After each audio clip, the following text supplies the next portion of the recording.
is known to man, so that means they're tough. It's tough. A diamond is tough to the core. The other thing is it's very clear. You can see all different aspects and cuts to this diamond.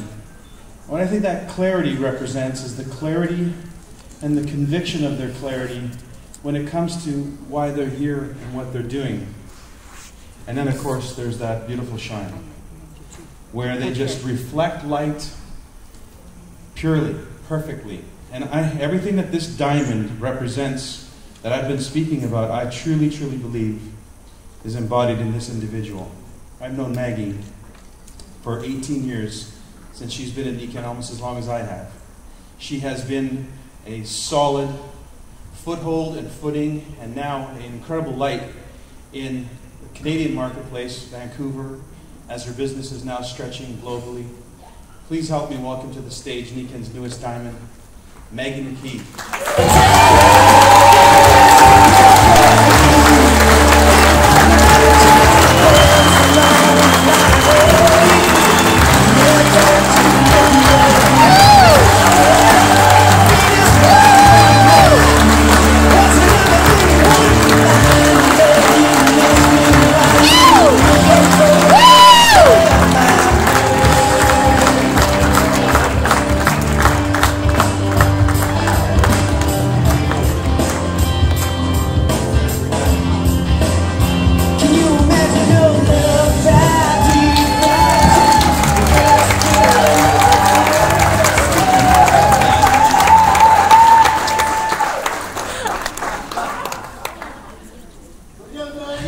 Thank you. Wow. Let me just take it all in for a moment. It's been a journey. Thank you, Michael. You've been such a huge part of this. As have you, Dennis. Where are you, Dennis? Oh, there you are. Reed, Julie, and so many people in this room. You know, I look around here and I go, wow. I know so many of you now, and of course, when I first started, I didn't know anybody except my friend who sponsored me. So I want to take you on a little trip to help you understand my journey. So if you're comfortable and you'll indulge me, would you please just close your eyes? And I want you to imagine that you've climbed up on a beautiful summer's day to the top of a cliff overlooking a beautiful river in the Alberta mountains, the Kananaskis River. Some of you may know it. And I want you to imagine that you have the opportunity to stand on the edge of this cliff, right out on the edge, and look down at the river and look behind where you've come from. And remember that in this moment, standing there, you have a choice. You have a choice to step back and just enjoy the scenery. And you have the chance to step forward and leap out as far as you can and take yourself down into that cold, cold water and get to shore. Whew. You can open your eyes now. I'm going to tell you about, that was a real experience for me, but I want to tell you before that about all of the cliffs that I just, well, not all of them, because we'd be here for a long time, but some of the cliffs that I have chosen to leap from, not even knowing I was doing it at the time. Some of them were just because, and some were really clear choices. They were all choices, but some were more conscious than others. I grew up on a farm. How many farmers? All right. You know, I never thought I was an entrepreneur before I started Nikan, but I look back and I realized I was an entrepreneur. From a very early age, and I learned a lot on the farm. I could actually write a book about Nikan saying I learned everything I need to know on the farm. Right, Dennis? So the first leap was I was the first one to leave home. I mean, I'm talking generations of people who farmed this land. And little old me, the youngest one in the family, the only girl, said, I want to leave now. And there were mixed feelings. So I went off to university thinking, you know, that was the smart thing to do. And there were some real benefits in that. And I went on to become a teacher, and that was my profession for almost 30 years. I taught high school and college. Then when I was still in university, I jumped off another cliff. I decided to go to Europe. This is the 60s now, when everybody went to Europe on $5 a day and thumbed around, right? I did that. I did that. That's where I met my husband.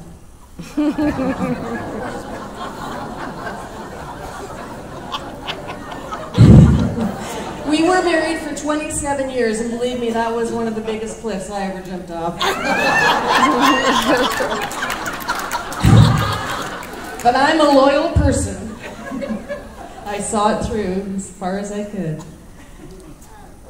Then when I was 33, I faced a really big decision. The doctors told me that if I didn't have this surgery, thank God we didn't have YouTube then, because if I had watched this surgery, I never would have gone there. But I had my back sliced open and steel rods put in top to bottom. Then they put me in a body cast for 14 months. I had a 2-year-old and a 7-year-old and no home care. And that was okay, you know. It was kind of the locomotive hit the wall and couldn't be the locomotive anymore. So I had to really take an assessment of who am I? What do I want? So a lot of things started to happen there. And I think that was the beginning of my understanding of, you know, life is more than do. When I was 34, still in this body cast, I took this gives you an idea of how much I was a locomotive. Took 38 high school students, grade 8 to 12, to the Soviet Union, when it was still the Soviet Union. I was still in the body cast. That was a big cliff. We survived. Amazing. Loved Moscow. Loved it's now called St. Petersburg and Kiev. The next cliff that I jumped off was when I joined McKee's. And it was really kind of an intuitive cliff. You know how you don't know why you're doing this, but you know it's the right thing to do. You don't know how you're going to do it, but you just do it anyway. Anybody relate to that? Right. I mean, I had a great job. I had tenure. It's hard to get tenure at the college level. And I thought I was happy. But the next big leap that I took after being in McKee's for 3 years and just having so much passion about sharing this with people, I got rid of the chronic pain that I'd had for 30 years that I still had after that surgery, and I wanted to tell the world. So I did. Now, my world was kind of small. I lived in Prince George. Where's Laura? Prince George, British Columbia, 500 miles north of anywhere. It's not the end of the world, but I swear you can see it. 40 below winters. Anyway, after 3 years part-time, I walked into the president's office and I said, I'm leaving at the end of the semester. He said, oh, where are you going? On holiday? I said, no, I'm quitting. He didn't understand that. So anyway, I left that. And it was a hard thing to do. When we heard this story the other day, I guess it was at Humans Being More about, you know, how they catch monkeys in the jungle.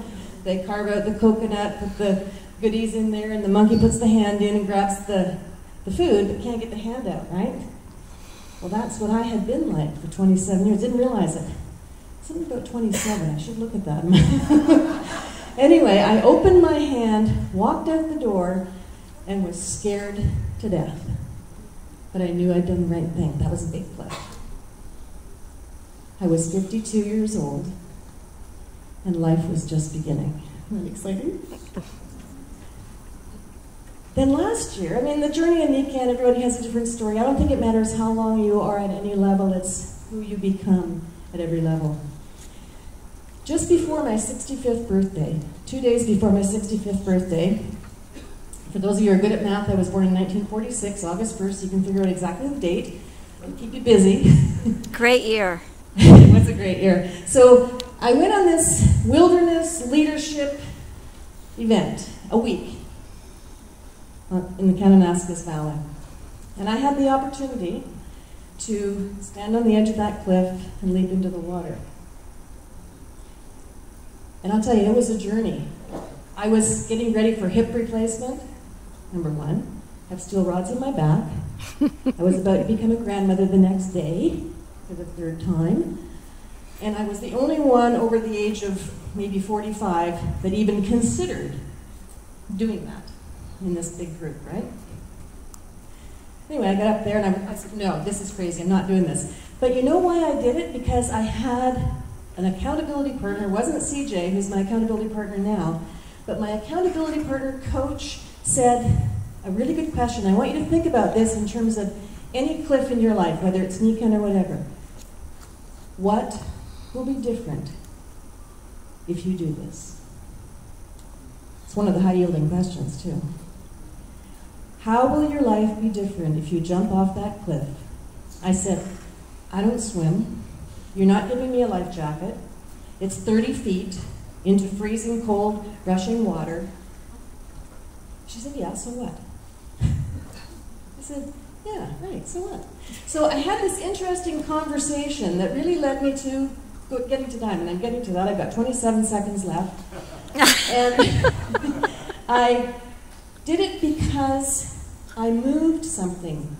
Instead of being up here in the fear place with all the excuses, all the reasons, all the yada, I moved everything into my heart.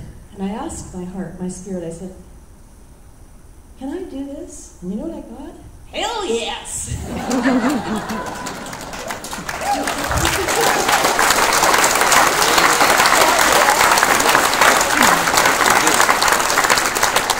So I did it. It was cold. And the thing I forgot was when you jump from 30 feet high, you also go a long way down. Anyway, I obviously survived. I came to Royal Alliance last year.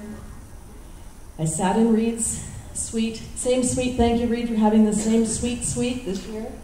I met all these platinums like myself who wanted to be diamond, and we formed a mastermind team, 4 of us. I am so grateful to Madeline Zaworski. Peg, where are you? I saw you right here. Oh, they're right here. And CJ McCarthy. They have been my guiding light over this year. We've had so much fun. We've become really good friends. And it was just, we've talked about, it is the decision. But it's more than that. It's making that decision from the right place, for the right reasons, for you. So that when you move, when you come from that 100% commitment, what moves with you? Providence moves. And I cannot explain where the people came from to create this diamond, because they weren't the people I had thought they were going to be, believe me. But what I learned in that was it's not about the ego, it's about the heart, it's about spirit. And I learned how to surrender, just like I had to surrender when I leapt off that cliff. Was it easy? Hell no. Was it worth it? Hell yes. So that's, you know, if I leave you with anything, it's the couplet from Goethe's poem that says, whatever you can do or dream you can do, begin it. Boldness has genius, power, and magic in it. We're magic, let's do it.